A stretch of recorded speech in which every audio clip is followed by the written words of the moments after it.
Friends பழைய store அடுத்து நடக்க போகுதுன்றத இன்னொரு வீடியோவில் ஒரு குட்டி பிரேமாவாக பார்க்கல வாங்க. இங்கே தங்கமயில் கூட வந்து நம்ம கோமதி போன விஷயம் சரவணனுக்கு தெரிய வருது. சரவணன் வீட்டில் வந்து அம்மா ஹாஸ்பிட்டலுக்கு தங்கமயில் கூட நீங்கள் போனீங்களா அப்படின்றாங்க. ஆமாம் போனேன். ஏமா இப்படி பண்ணிட்டு இருக்கீங்க?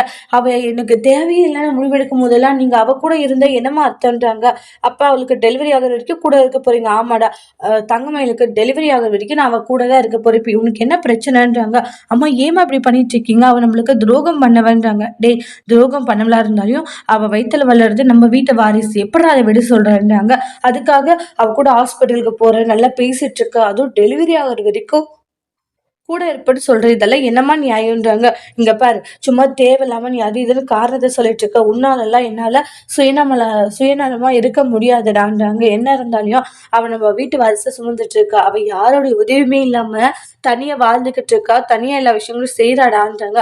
அப்படி இருக்கும்போது அவளுக்கு உறுதுணையா நம்ம தான் இருக்கணும். உன்னால இருக்க முடியலன்றதுக்காக நானும் இருக்கக்கூடாதுன்னு நீ சொல்லாத சரியான்றாங்க.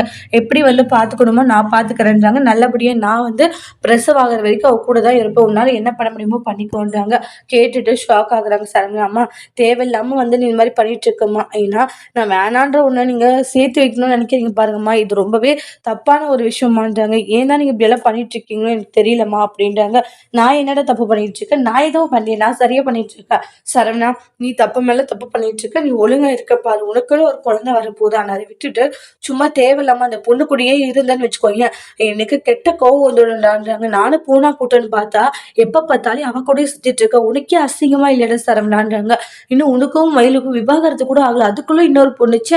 எப்படா உன்னால இப்படி இருக்க முடியுதுன்ட்டு கோமதி சரவணன் கிட்ட பயங்கரமா சண்டை போட்டுட்டு இருக்காங்க. அதோட இந்த ப்ரெமோவை முடிச்சிருக்காங்க. தேங்க்யூ.